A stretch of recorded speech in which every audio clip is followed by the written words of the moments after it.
পিচঢালা রাস্তা অতিক্রম করে জঙ্গলের আঁকাবাঁকা সরু পথ ধরে পাশের লম্বা মূর্তির মতো ভয়ঙ্কর দেখতে গাছগুলোর ছাড়িয়ে এগিয়ে যাচ্ছে জিপটি ক্রমাগত। এবড়ো খেবড়ো রাস্তার ঝাঁকুনির সাথে সাথে সমান বেগে কাঁপছে ডক্টর মালিহার গড়ন। কপালের পাশ দিয়ে সরু শীতল ঘামের রেখা বইয়ে চলেছে। জুবুথুবু হয়ে কাঁপতে থাকা গড়ন একদম প্যাসেঞ্জার সিটে যথাসম্ভব নিজেকে আড়াল করে লেপ্টে আছে। উদ্বিগ্নতা ঠাসা ডক্টর মালিহার ফর্সা মুখ। সবেমাত্র ঢাকা মেডিকেল থেকে এমবিবিএস ডিগ্রি পাশ করে ইন্টার্নি শেষ করে ল্যাব এইড হসপিটালে জয়েন করে ডক্টর মালিহা। ডিউটি শেষ করে বাসায় যাবার জন্য বের হলে রাস্তা থেকে এক প্রকার জোর করে তুলে আনে লুকাস। মাঝ রাস্তায় গাড়ি থামিয়ে মাথায় গান পয়েন্ট করে তুলে নিয়ে আসে ক্ষমতা দেখিয়ে।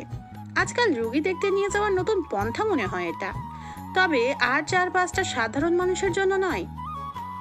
সুশীল সমাজের আড়ালে গড়ে তোলা নিজেদের অন্ধকার পাপ রাজ্যের অভিশপ্ত রাজাদের পন্থা এটা। এরা স্বাভাবিক জিনিসে অভ্যস্ত নয়। ওদের পাপাচারের জীবন তলিয়ে গিয়েছে বিষাদের ভারী ভারী বরফ খণ্ডের গহ্বরের, যা হয়তো সেই অতল থেকে কখনো উন্মোচন হবে না। কেউ কি আসবে আদতেও যে ঠান্ডা বরফের নিচে ঢাকা পড়া বিষাদের রাজাকে টেনে হিঁচড়ে বের করে আনবে তার উষ্ণতার খণ্ড খণ্ড বরফগুলো মোমের মতো গলিয়ে, উষ্ণতার চাদরে জড়িয়ে রেখে দিয়ে জাগিয়ে তুলবে জমে থাকা শক্ত হৃদয়। বাগানবাড়ির মেন গেটের সামনে এসে কালো জিপটি থামে। রিচার্ডের গাড়ি ব্যতীত অন্য কোনো গাড়ি ভিতরে ঢুকানো নিষেধ। লনের পাশে গাড়ি সাইড করে রাখে লুকাস।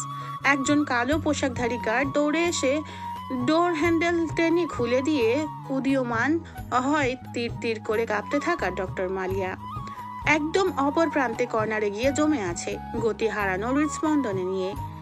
লুকাস জানে মেয়েদের নরম গলায় কাজ হয় না। ডক্টর মালিহাকে টেনে গাড়ি থেকে বের করে রুক্ষ পুরুষালী কাঁধে তুলে নিল লুকাস। মার্শাল আর লুকাসের দানবীয় কাঠের মতো শক্ত শরীরে ডক্টর মালিহার পাতলা নরম তুলতুলে শরীর লাগতেই ব্যথায় কুকড়িয়ে উঠল। কণ্ঠ গহ্বরে ভয়, ভীতি, সংকীর্ণতা দলা পাকিয়ে রাস্তা ব্লক করে রেখেছে। অতঃপর চেঁচাতেও পারছে না মালিহা। বিকেলে কাচের উপর দিয়ে হাঁটার কারণে পায়ের পাতার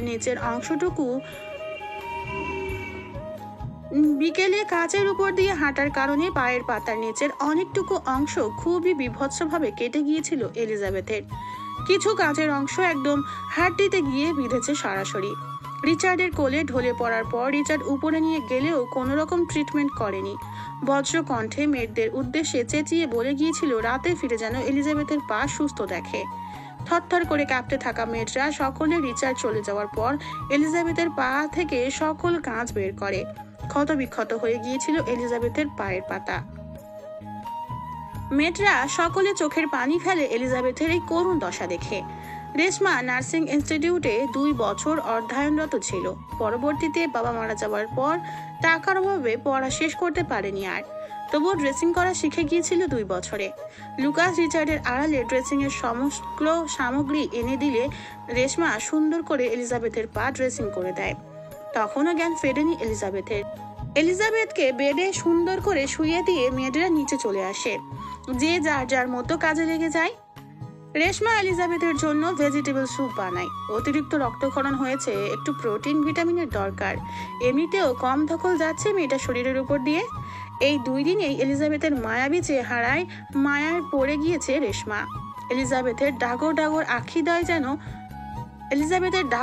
আখি দয় বেয়ে যখন পাহাড় সমপরিমাণ কষ্টের একাংশ ফোটায় ফোটায় বের হয়, ভিতরে খুব ব্যথা অনুভব হয় রেশমার। আসলে মাতৃমন তো, নিজের চোখের সামনে দেখতে পারছে না একটা মেয়ের এত কষ্ট। মেয়েরা চলে যাবার কিছুক্ষণ পরেই এলিজাবেথের জ্ঞান ফিরে। ইঞ্জেকশন দেওয়ার ফলে পায়ের পাতার নিচের অংশ অনুভব করতে পারে না, কিন্তু মনের ভিতরে যন্ত্রণাগুলো জ্বালিয়ে ছাড়খাড় করে দিচ্ছিল এলিজাবেথকে। আগ্নেয়গিরির অগ্নুৎপাতের ধোঁয়াগুলো বুক চিরে বের হয় দীর্ঘশ্বাস হয়ে, আর কার্নিশ বেয়ে ঝরে আগুনের জ্বলন্ত লাভা। হঠাৎ করে অদ্ভুতভাবে চোখে পানি সমেত হাসলো এলিজাবেথ। উন্মাদের মতো হাসতে থাকে, হতচেতন হারিয়ে। তাচ্ছিল্যের হাসিগুলো যায় না সাউন্ড প্রুফ রুমের বাইরে। ঠোঁটে প্রসারিত হাসি, অথচ গাল বেয়ে বইছে স্রোতের ধারা। ক্রিয়া প্রতিক্রিয়ার বিশ্লেষণের মতো অদ্ভুতভাবে আচরণ করছে এলিজাবেথ। হাসতে হাসতেই উঠে বসলো এলিজাবেথ। হঠাৎ করেই মাথার চুল খামচে ধরে হাউমাউ করে কাঁদতে থাকে। লাস্যময়ী মেয়েটির কান্নার তোর শুধু বাড়তেই থাকে।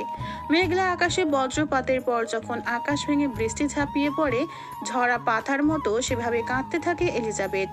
পুরুষালী রুক্ষ খসখসে হাতের দাগ চামড়ায় বসে গিয়েছে। হাতের দিকে তাকাতেও ঘৃণা হচ্ছে এলিজাবেথের। একটার পর একটা কামড় বসাতে থাকে হাতে। চামড়া ছিঁড়ে রক্ত বের হয়ে আসে। এতেও ক্ষান্ত হয় না এলিজাবেথ।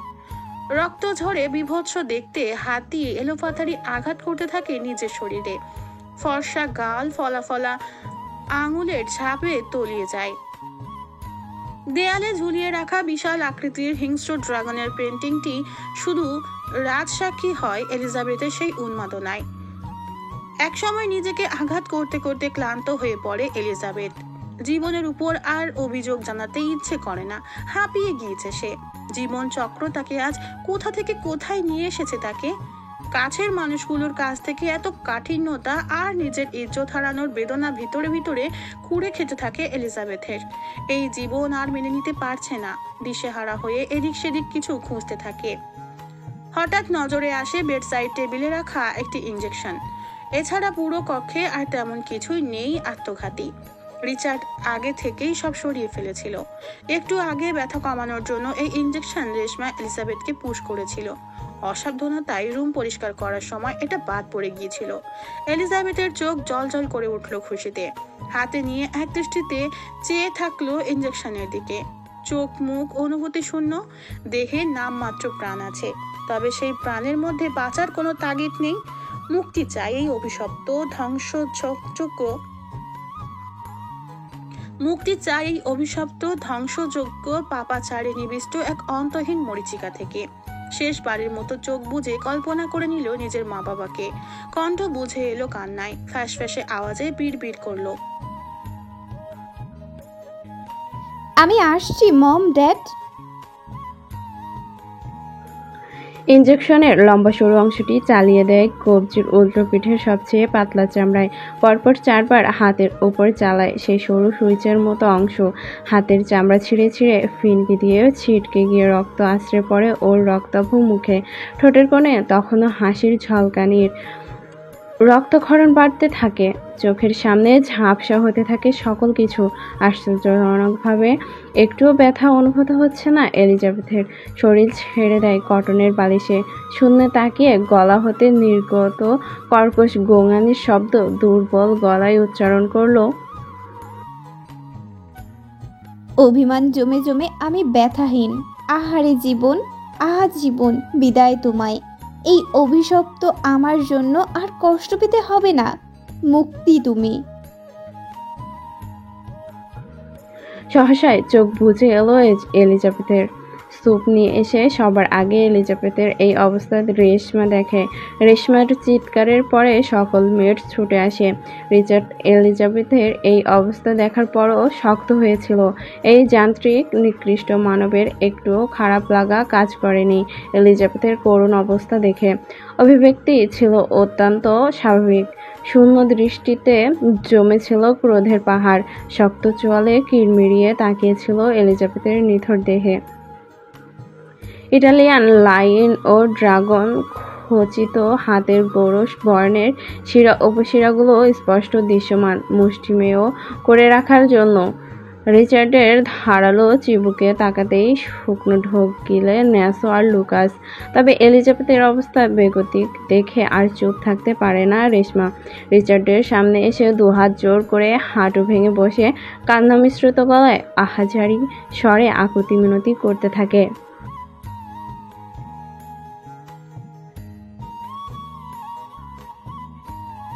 রিচার্ড তখনও নিষ্প্রুপ দ্বিধাহীন নজরে চেয়েছিল শক্ত চোখে। অভিব্যক্তিতে প্রকাশ না পেলেও ভিতরে ভিতরে কোনো এক অজানা কারণে জ্বলতে থাকে এই লাহস্যময়ী মেয়ের ধ্বংসযোগ্য চেহারায়। হনহনিয়ে নিচে নেমে আসে রিচার্ড। লুকাস অচেতন। এলিজাবেথের দিকে এক পলক তাকিয়ে রিচার্ডের পিছু পিছু যায় তপ্ত শ্বাস ফেলে। রিচার্ড সরাসরি যায় লিভিং এরিয়ায়। গোল করে সাজানো ডার্ক থিমের সোফার মাঝখানে ছোট টেবিলে থাকা সকল মদের বোতলগুলো ছুঁড়ে মারে মেঝেতে। ক্রোধ কোনোভাবেই কমাতে পারছে না। হতচেতন হারিয়ে যা পাচ্ছে তাই ছুঁড়ে মারছে। মুহূর্তেই সাজানো পরিবেশ ধ্বংসলীলায় পরিণত হয়। লুকাস এক কোণায় চুপসে দাঁড়িয়ে আছে ন্যাশোর পাশে। রিচার্ডের উগ্র মেজাজের জন্য রিচার্ডকে বেশি ভয় পায় লুকাস, তবে ন্যাশোর ভাবভঙ্গি একদমই স্বাভাবিক এবং দৃষ্টি গভীর। বডিগার্ডের পাশাপাশি ন্যাশো আর রিচার্ডের মধ্যে অদৃশ্য এক সম্পর্ক আছে। দুজনেই দুজনের উপর আছে অগাধ বিশ্বাস। না বলতে অবিশ্বাস্যকরভাবে তারা একজন আরেকজনের মনে অভিব্যক্তি বুঝতে পারদর্শী। জমে যাওয়া মস্তিষ্ক আবারও মেতে ওঠে তার ধ্বংসলীলা। উন্মাদনায় চারিপাশ ভস্ম করে দিচ্ছে। ক্রোধে গিজগিজ করতে করতে ফিরে তাকালো লুকাসের দিকে রিচার্ড। আগ্নেয়গিরির আগ্নুৎপাতের মতো দুটি চোখ দেখে শুকনো ঢোক গিলে লুকাস। কণ্ঠস্বরে জড়িয়ে আসে সেই পাশবিক পৈশাচিক বিধ্বংসী গর্জন।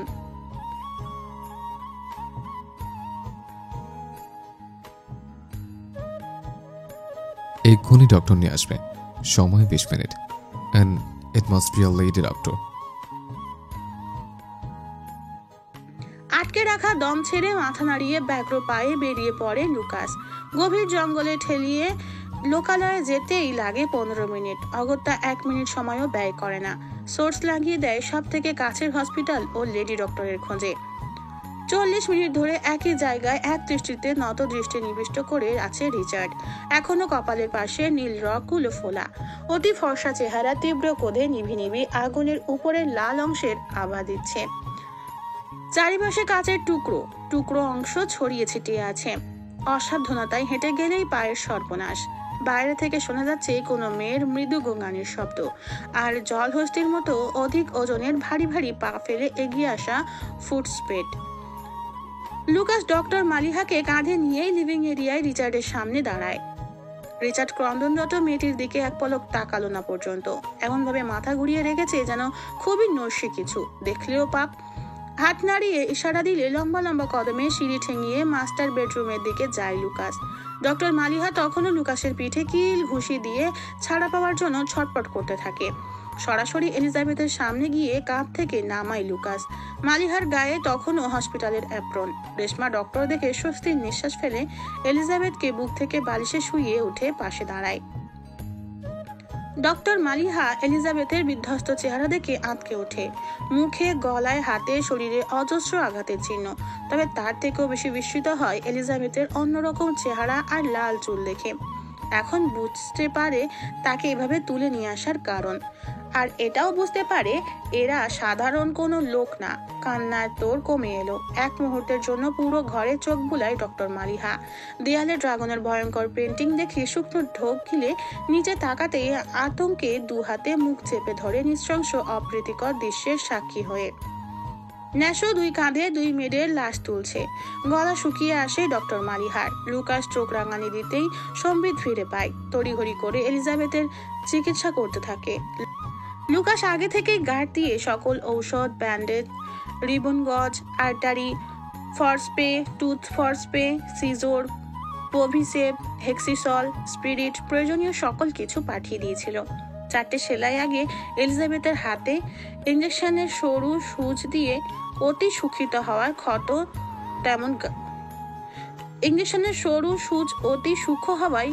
তেমন গাঢ় হয়নি। কোন এক ঘোরে পড়ে আবারও রিচার্ড উপরে আসে। দরজার কাছে দাঁড়িয়ে থেকে নিশ্চুপ ডক্টর মালিহা কাজ শেষ করে উঠে দাঁড়ায়। পিছন ফিরতেই রিচার্ডের সমুদ্র নীল চোখের সম্মুখীন হয়। উচ্চতায় 5 ফিট 7 হয়েও ঘাট তুলে তাকাতে হলো রিচার্ডের দিকে। তবে তাকিয়ে থাকতে পারলো না সেই সমুদ্র নীল চোখ দুটোতে, যেখানে এখনো অযাচিত কারণে ঘনীভূত হচ্ছে আগ্নেয়গিরির অগ্নুৎপাত। রিচার্ডের কাট কাট গলা। Is she okay? She's not my wife. রক্ষিতা হয় আমার, রক্ষিতা। গুমট পরিবেশ রিচার্ডের হুঙ্কারে কেঁপে উঠল। ডক্টর মালিহা বুক শুকিয়ে এলো। কাঁপতে থাকে চোখের পাতা। সে নিজেও জানে না কেন রিচার্ডকে দেখে এলিজাবেথের হাজবেন্ড মনে হলো তার কাছে। হয়তো দুজনই এক সৌন্দর্যের পাল্লায়। তাই তো নিজের মতো ভেবে সরল মনে আর সকল পেশেন্টদের মতো অ্যাডভাইস দিয়েছিল। রিচার্ডের মেজাজ আজ করতে পেরে ন্যাশো ডক্টরকে আলগোছে নিয়ে বেরিয়ে যায়। ক্রোধে মটমট করছে রিচার্ডের ধারালো চোয়াল। রেশমার দিকে তাকিয়ে রুষ্ট গলায় বলে, লিভ। এলিজাবেথের নিস্তেজ মুখে এক পলক তাকিয়ে রেশমা চলে যায়। রেশমা চলে যেতেই দরজা আটকিয়ে দেয় রিচার্ড। ধীরে ধীরে এগিয়ে যায় এলিজাবেথের দিকে।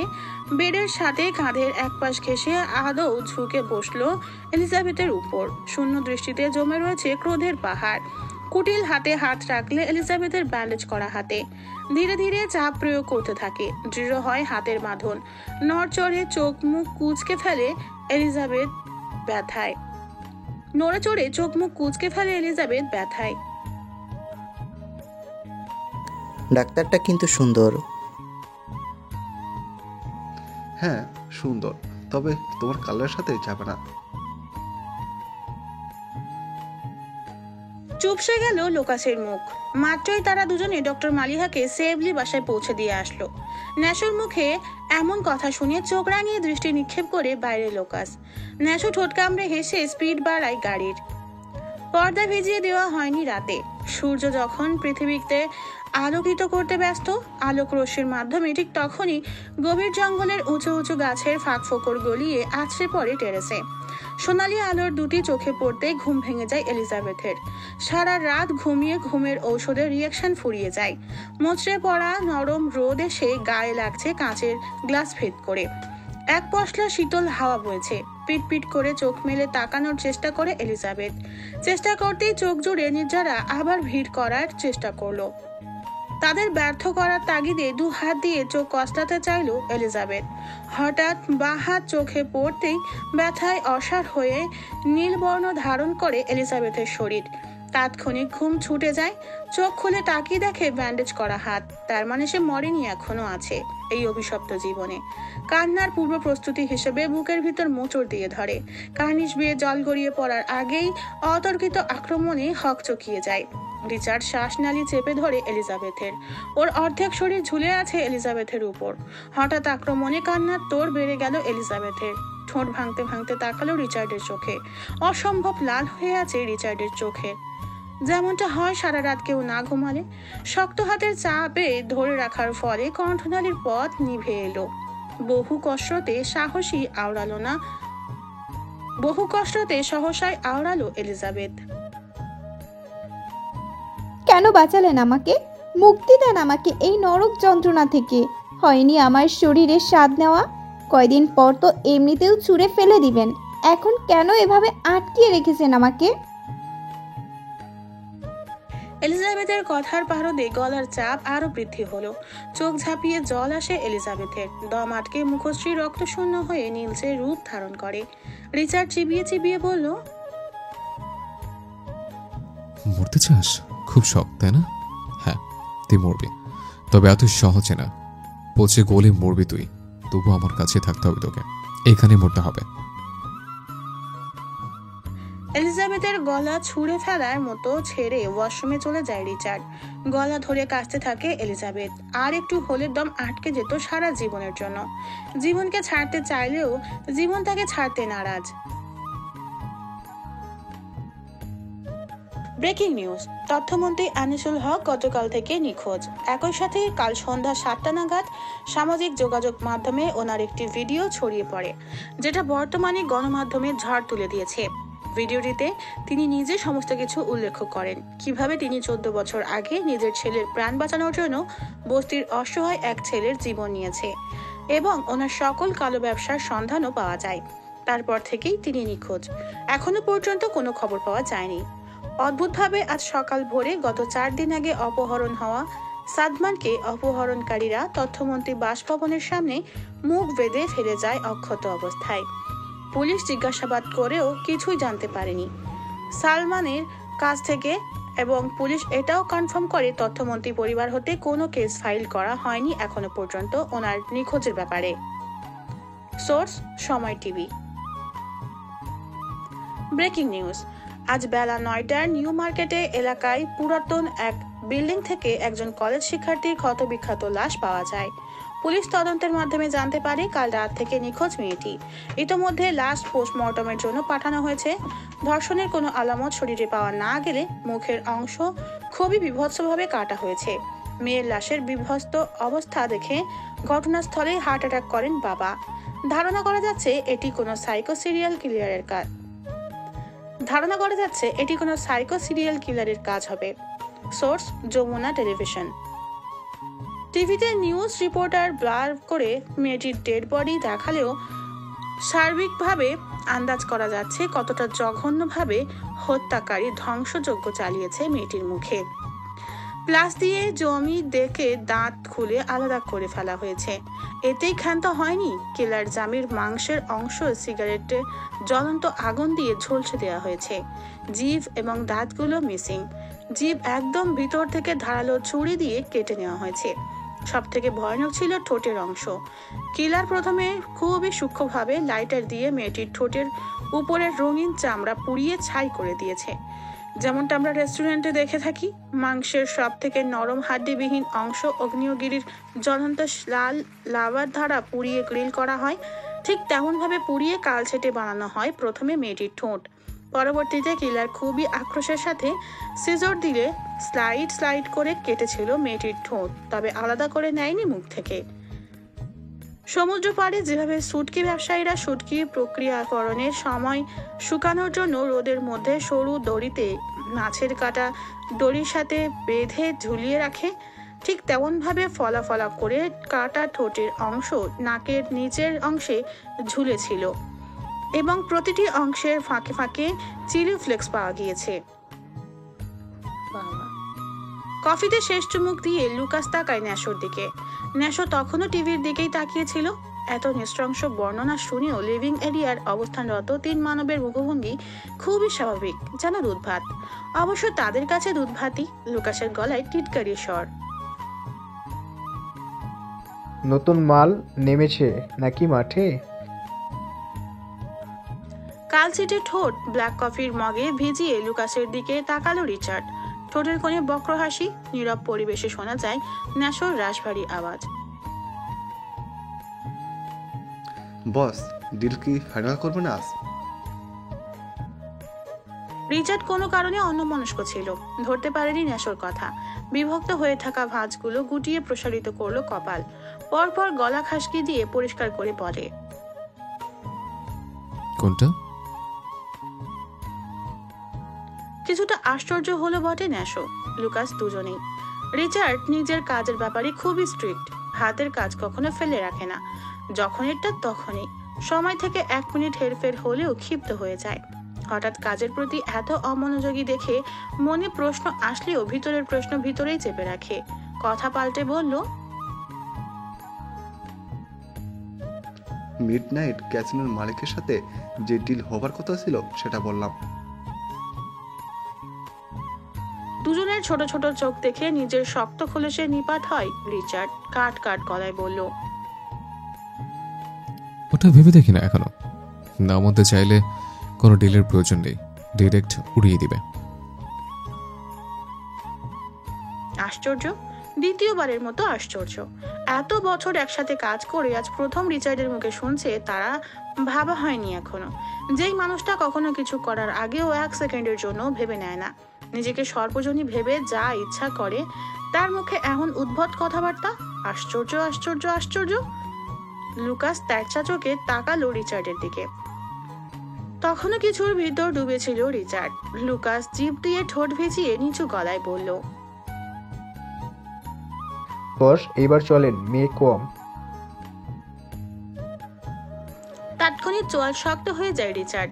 চোখে মুখে ঝলকানি দেয় ক্ষুব্ধ রাগ। তেজে চোখের পাতার নড়াচড়া বন্ধ হয়ে যায়। আগুনের লেলিহান সমুদ্র নীল চোখে ন্যাশোর দিকে তাকিয়ে শক্ত চোয়ালে রুষ্ট গলায় বলল, টাকার অ্যামাউন্ট বাড়াতে বলেছিলাম না? রিচার্ডের দ্বিতীয় বৈশিষ্ট্যের অধিকারী ন্যাশো, সেও ঘাবড়ে যায় রিচার্ডের কথায়। এই চোয়াল দিয়ে যেন করাত ধারানো যাবে। নত দৃষ্টি নিবিষ্ট করে ন্যাশো। গুরুগম্ভীর গলায় ভারী কণ্ঠস্বর খাদে নামিয়ে প্রত্যুত্তর করলো, সরি বস, ফাদার বলছিল এই চালান দেখে তারপর বাড়ানোর জন্য। ফাদারের কথা শুনে অযাচিত ক্ষুব্ধতায় পানি পড়লো। কুটিল হাতে ওয়াইনের গ্লাস সকাল সকাল তুলে নিয়ে তাতে চুমুক দিল। তুমুল ঝড়ের পরে শীতলতা বয়ে যাওয়া পরিবেশের মতো ঠান্ডা গলায় বলে, আর কি বললো ফাদার? যত তাড়াতাড়ি সম্ভবত ইতালি ব্যাক করার জন্য। ওদিকে কিং কোবরা দলের লিডার ঝামেলা করছে। বাঁকা হেসে ওয়াইনের গ্লাস ঘোরাতে থাকে রিচার্ড। ঠোঁটের আগায় জড়ো হয়েছে তার ছেলের হাসি। চোখগুলো এখনো সম্ভবত লাল হয়ে আছে। পরনে কালো শার্ট আর প্যান্ট এখনো গত রাতের। উপরে ওভারকোট ও ওয়েস্ট কোট না থাকায় উদীয়মান হয় শরীরের শক্ত শক্ত ভাঁজ। শার্টের সামনে দুটো বোতাম খোলা, ফলস্বরূপ সুবিস্তৃত শক্তপোক্ত সুঠম্বুকে শক্তপোক্ত হয়ে এঁটে আছে তা উদীয়মান। শরীরের সাথে লেপ্টে থাকার কারণে এবিএস এর 6টি ভাঁজ সুস্পষ্ট। পুরুষালী রক্ষ কাঁধ একটু বেশি উঁচু এবং টান টান। ঘন কালো চুলগুলো গোটা গোটা হয়ে কার্নিশের দুপাশ দিয়ে এলোমেলোভাবে বিছিয়ে আছে সিঁথি বরাবর 2 ভাগ হয়ে। ওয়াইনের গ্লাস হাত উপরের অগ্রভাগ গোল করে 3 আঙুলে ধরে রাখার জন্য গৌরবর্ণের শিরা উপশিরাগুলো স্পষ্ট দৃশ্যমান, যার কারণে ড্রাগনটি যেন জেগে উঠছে এমন অনুভূত হচ্ছে এবং ওয়াইনের গ্লাস ঘোরানোর সাথে সাথে নড়াচড়া করছে। মেন দরজার দিকে তাকিয়ে রুষ্ট গলায় বলে, হুম, এখনো কিছু কাজ বাকি আছে। বলে কাউচে গা এলিয়ে দিল। রিচার্ড হলো একটা গোলক ধাঁধা তাদের কাছে, যার রহস্য আজও পর্যন্ত উন্মোচন করতে পারেনি তারা। কথার বিপরীতে আর কোনো প্রশ্ন করলো না কেউই। লুকাস ছোট করে বলল, ওকে বস। কিছু মুহূর্ত পর একজন গার্ডকে ভিতরে আসতে দেখে সোজা হয়ে বসে রিচার্ড। গার্ড নিদ্রালুতায় মাথা নিচু করে দাঁড়ায় রিচার্ডের সামনে। পায়ের উপর পা তুলে বসে সরাসরি প্রশ্ন ছুড়ে রিচার্ড, ইজ এভরিথিং ওকে?